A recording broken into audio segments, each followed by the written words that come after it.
Boa noite, meus irmãos, a graça e a paz do Senhor Jesus. Uma alegria poder estar aqui, como o pastor Marcos me antecedendo disse, soldado no quartel, quer trabalhar, né? E todas as vezes que a gente vem a Angra, principalmente com o tempo, como é o caso das férias, a gente sempre planeja, pensa em estar aqui nessa comunidade de fé que nos acolheu tão bem no ano de 2011 para 2012, quando a gente decidiu fazer uma migração, né? Deus moveu as peças, né, daqui para cá, para que a gente pudesse então servir na igreja congregacional aqui em Angra e no Brasil, né? Porque não dizer, né, pastor? E o pastor Marcos foi um instrumento de Deus, foi uma bênção na minha vida, uma pessoa que me abraçou e acreditou no meu ministério, investiu no meu ministério. Eu sou muito grato ao pastor Marcos e essa igreja, ao carinho dos irmãos. Quando a gente sempre vem aqui, os irmãos sempre nos recebem com muito carinho e a gente não merece isso, né? Mas o Senhor usa pessoas para nos mostrar o seu amor e a gente fica muito feliz. E fui desafiado a falar nessa noite, a pregar a palavra de Deus, e eu queria que você me acompanhasse numa leitura bíblica e abrisse seu coração. Abra sua Bíblia, o seu coração. Carta de Paulo aos Filipenses 3, capítulo 3. Vamos ler alguns versos. Filipenses, capítulo de número 3.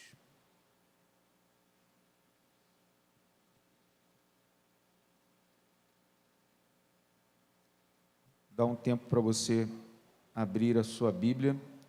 Filipenses, capítulo de número 3, versículos 12 ao 16. 12 ao 14, melhor dizendo. Diz assim: não que eu já tenha recebido isso ou já tenha obtido a perfeição, mas prossigo para conquistar aquilo para o que também fui conquistado por Cristo Jesus.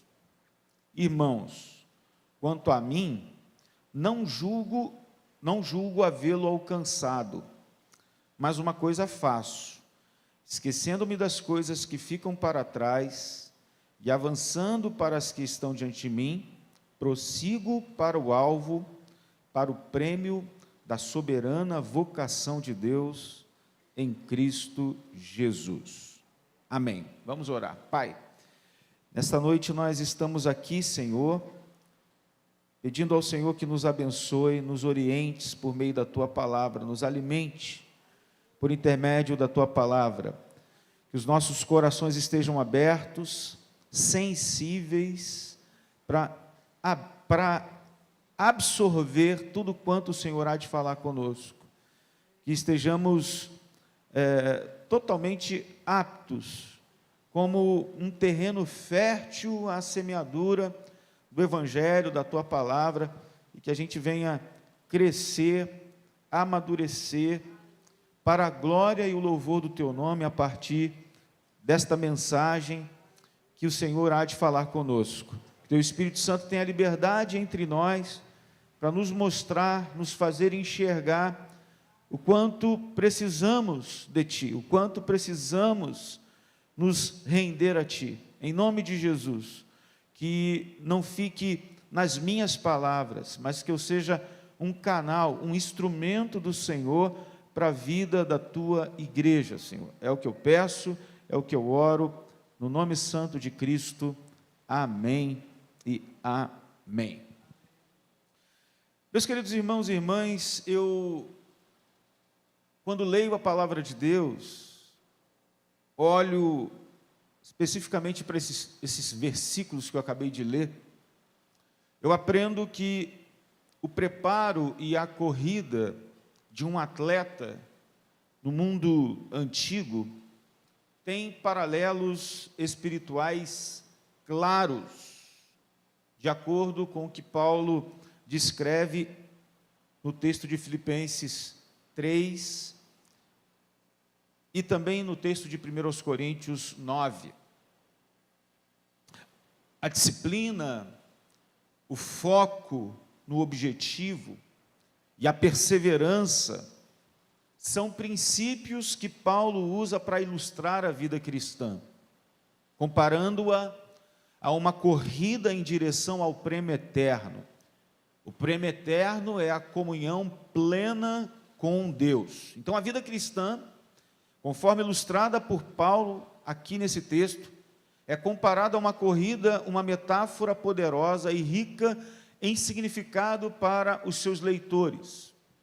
No contexto do mundo antigo, as corridas não eram apenas competições físicas, mas elas simbolizavam disciplina, foco e perseverança.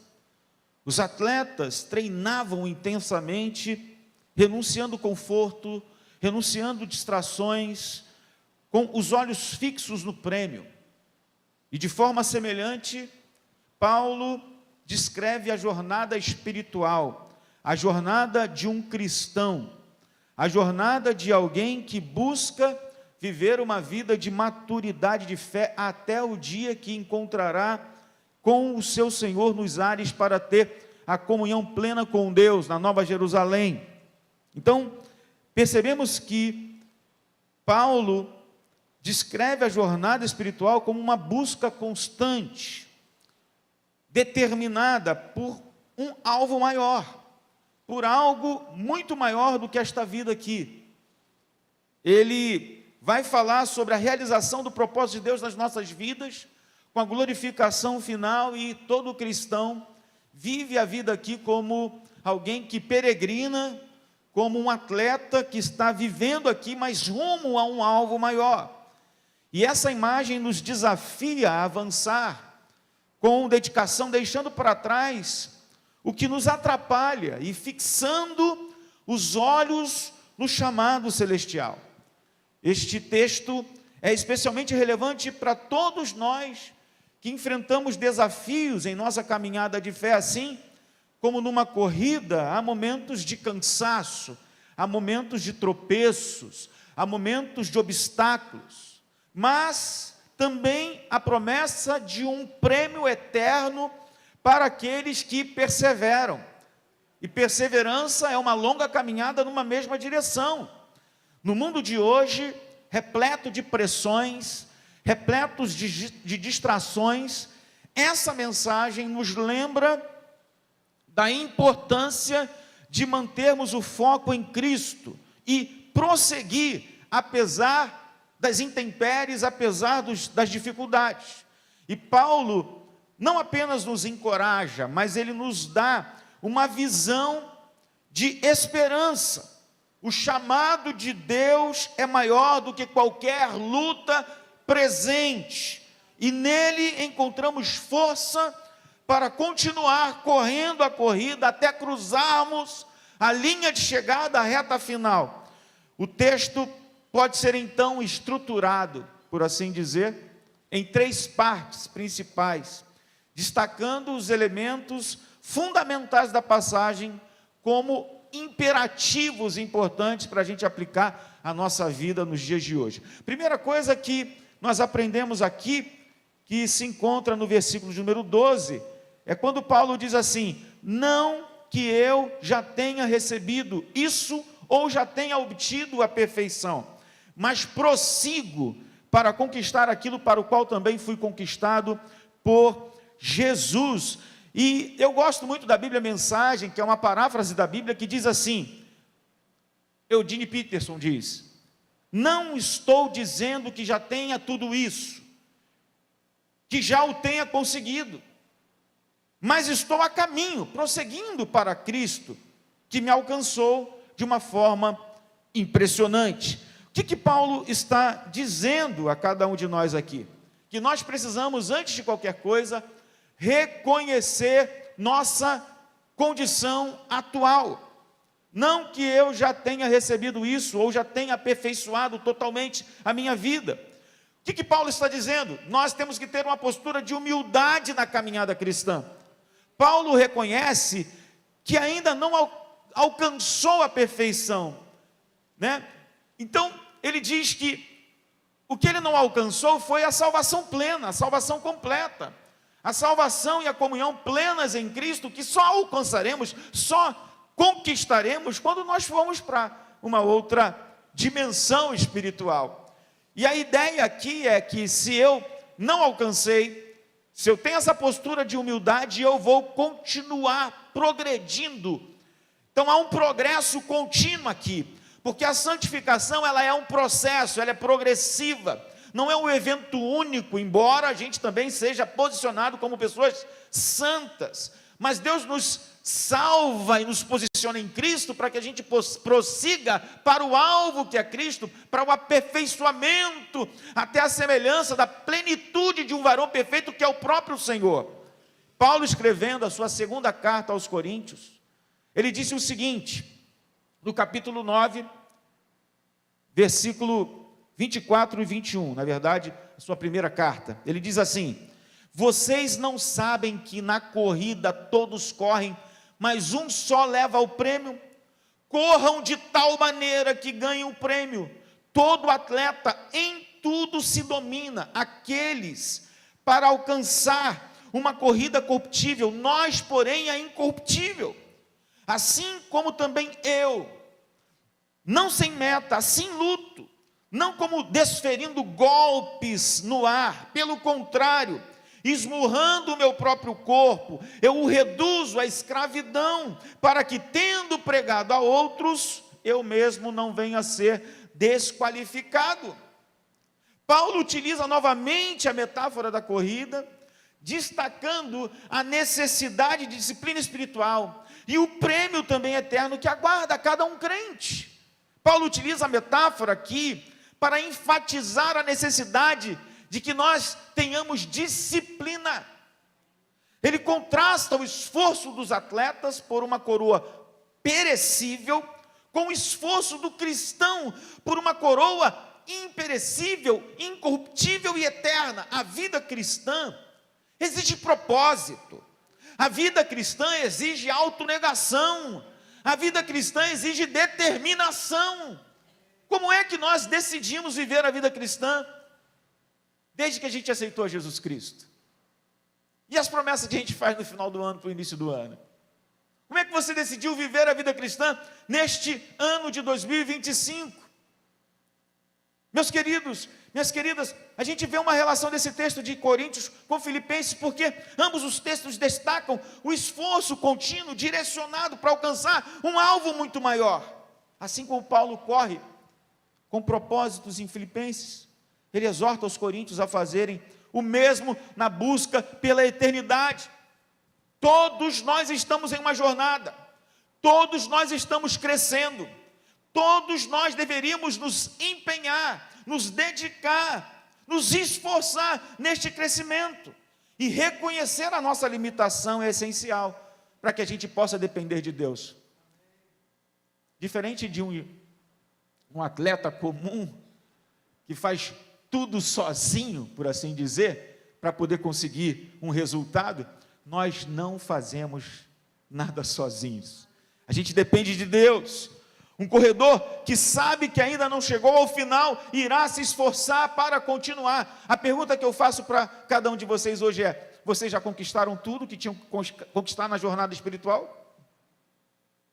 Até 2024, tudo que vocês precisavam conquistar, já chegaram no ponto? Não. Se não chegaram, o que a gente tem que fazer? Prosseguir. E aí vem o versículo de número 13. O texto diz assim: irmãos, quanto a mim, Paulo dizendo, não julgo havê-lo alcançado, mas uma coisa faço, esquecendo-me das coisas que ficam para trás e avançando para as que estão diante de mim, prossigo para o alvo, para o prêmio da soberana vocação de Deus em Cristo Jesus. Paulo está dizendo que ele prossegue, ele está se esforçando, há um foco no presente, há um foco no futuro. Ele não permite que o passado de fracassos, de insucessos, ou mesmo um passado de sucessos, impeça o progresso dele. Há uma importância, irmãos, de nós nos concentrarmos no alvo. Uma vida dividida não alcança o propósito de Deus. A gente não pode dividir o nosso coração. Foi Pedro quem, escrevendo na sua epístola, ele conseguiu captar muito bem esse significado, quando ele diz assim: por causa disso, concentrando todos os seus esforços, acrescentem à fé que vocês têm a virtude, o conhecimento, ao conhecimento o domínio próprio, ao domínio próprio a perseverança a piedade, a fraternidade o amor.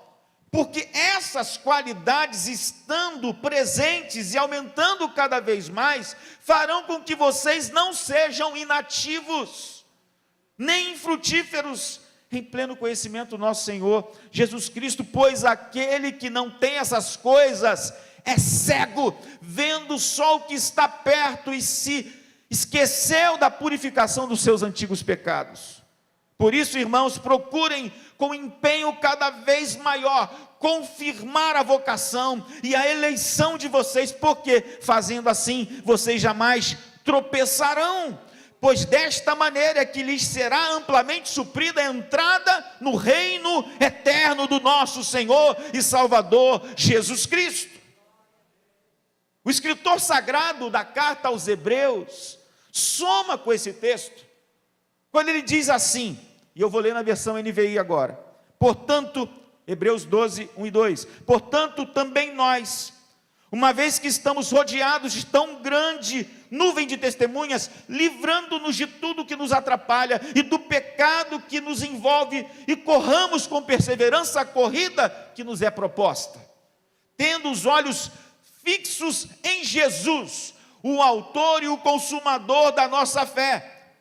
Ele, pela alegria que lhe fora proposta, suportou a cruz, desprezando a vergonha, e assentou-se à direita do trono de Deus.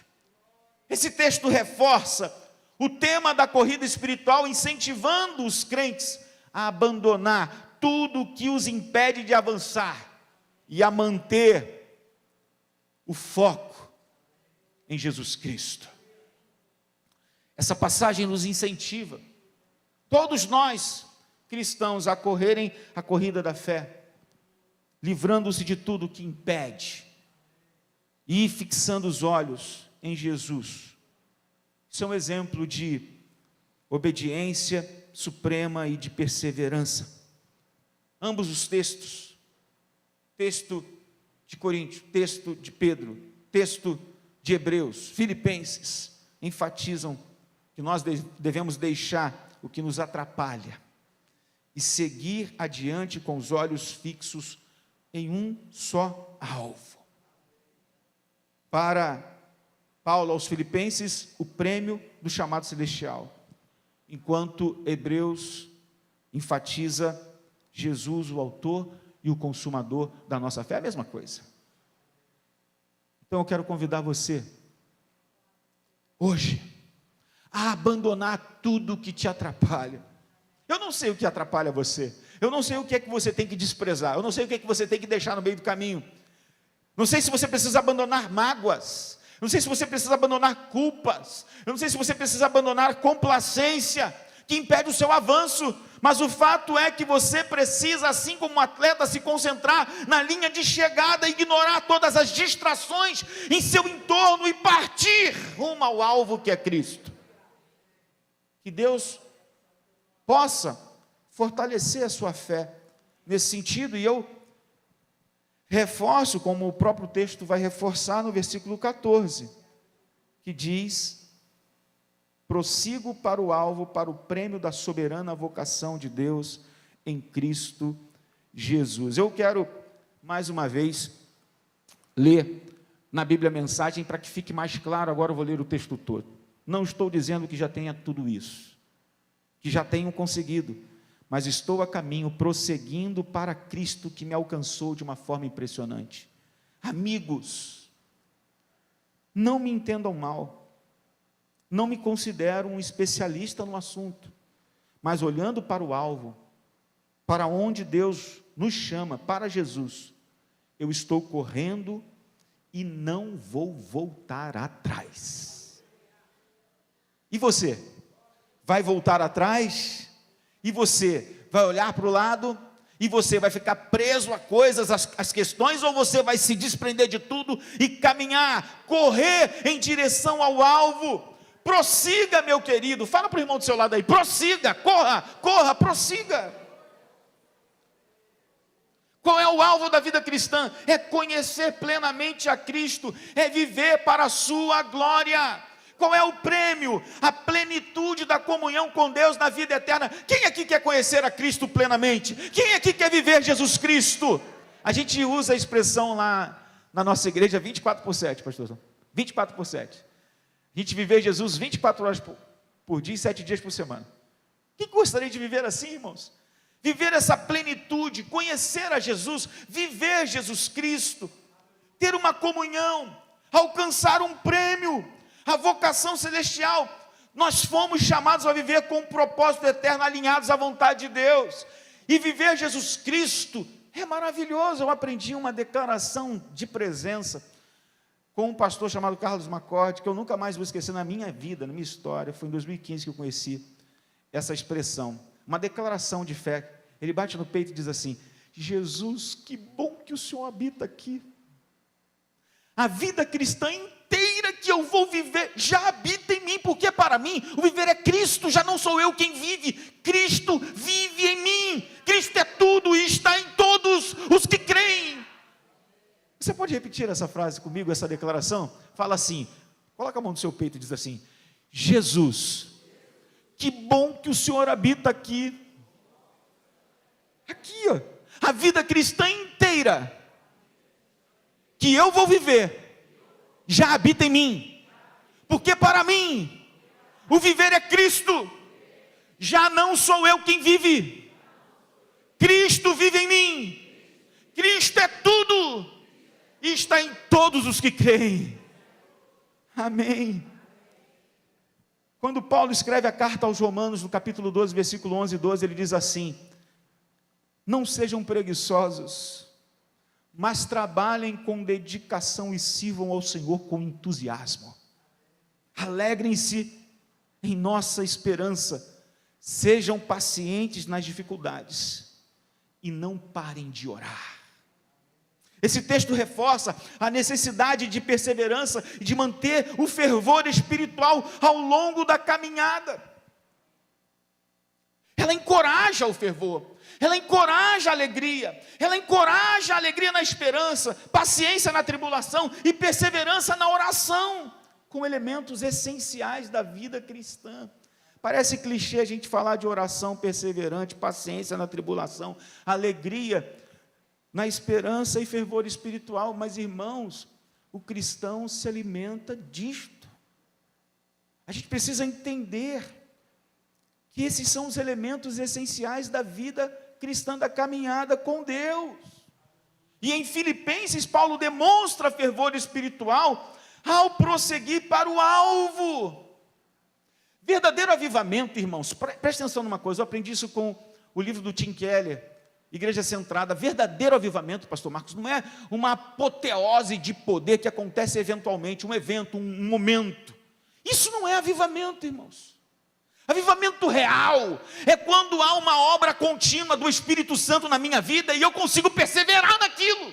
Isso é avivamento. Avivamento é uma obra poderosa do Espírito que começou e que está aperfeiçoando a minha fé a cada dia. Isso é avivamento. Isso é avivamento. Por isso eu queria dizer para você, viva com propósito, consciente da sua identidade em Cristo e da sua esperança futura. Um atleta olímpico, ele treina incansavelmente para uma medalha que simboliza anos de esforços. Às vezes ele se prepara 4 anos, 5 anos, e ele faz uma corrida de 100 metros rasos, que dura 10 segundos. 10 segundos. Mas ele treinou todo um tempo para participar de uma corrida, para conseguir conquistar um prêmio no final. Você precisa fazer o mesmo. Nós vimos 3 exortações aqui. A primeira exortação do apóstolo Paulo foi que nós precisamos reconhecer a nossa condição atual. A segunda exortação foi: esforcem-se com determinação. E a quarta exortação foi: corra em direção ao alvo. Reconhecer a condição, esforçar-se com determinação e correr com propósito. Entregue seus fardos a Deus. Reavalie suas prioridades. Comece o ano de 2025 reavaliando suas prioridades. E, sobretudo, você precisa renovar o seu compromisso de viver para Cristo. Corramos com perseverança a corrida que nos é proposta, olhando firmemente para Jesus.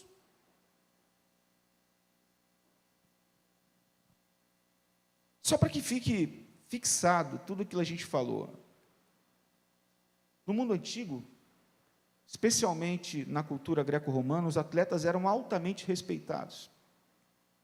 E seu treinamento e uma corrida seguiam práticas rigorosas.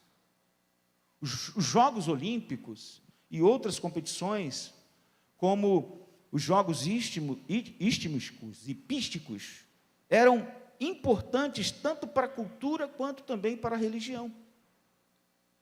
Veja como era o preparo da corrida de um atleta naquela época. Eles tinham treinos rigorosos, disciplina, dieta controlada, treinadores, local de treinamento.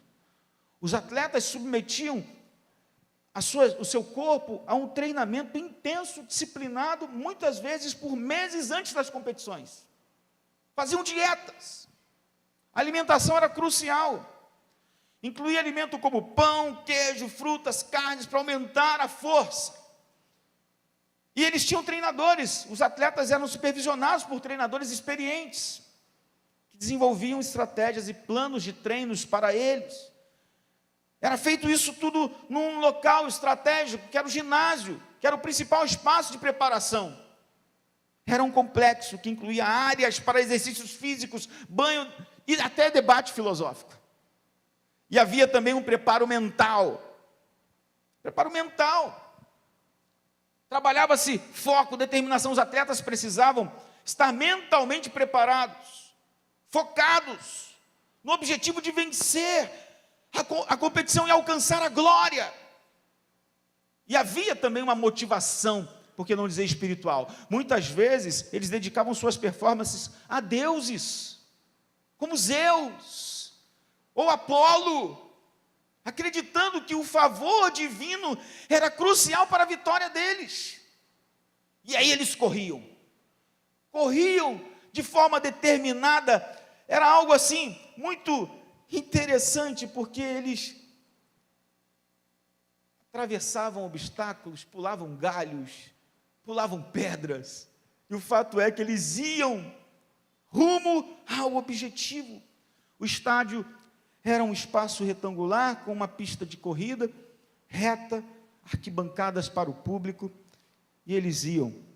Havia regras, né? O objetivo era chegar ao final da corrida antes dos outros, mantendo a velocidade e a estratégia. E o prêmio? Qual era o prêmio? O prêmio para os vencedores era uma coroa de louro, oliveira ou aipo, dependendo do jogo, e eram tratados como heróis em suas cidades.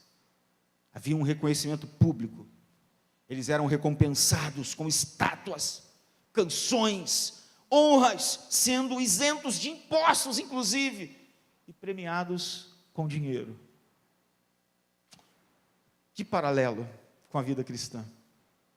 E quando eu penso nisso, chegando já ao final da mensagem, eu lembro que o apóstolo Paulo, no fim da sua carreira, disse: combati o bom combate, completei a carreira e guardei a fé.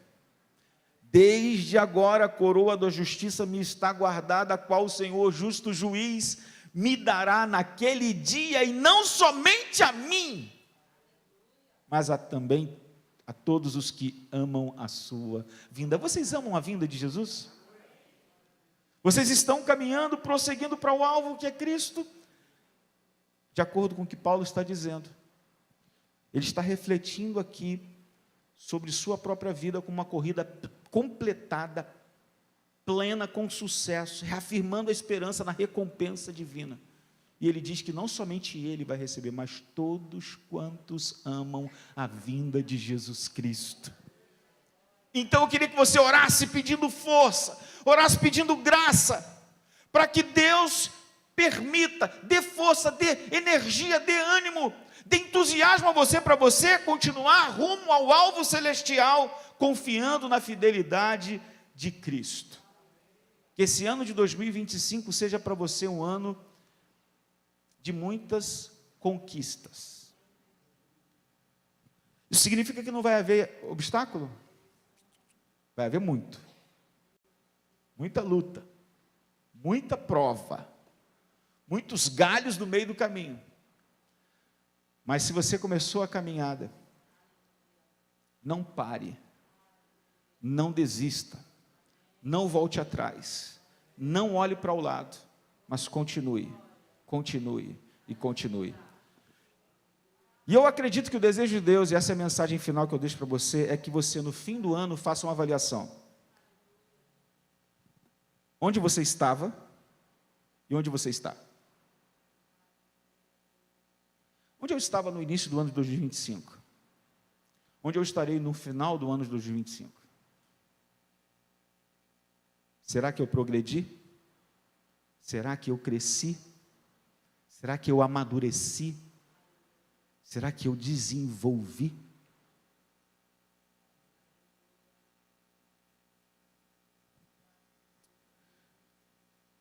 Que Deus tenha misericórdia de nós e nos permita permanecer firmes como atletas que estão caminhando para se tornarem cada vez mais parecidos com Jesus. Se você quer viver essa experiência de fé crescente,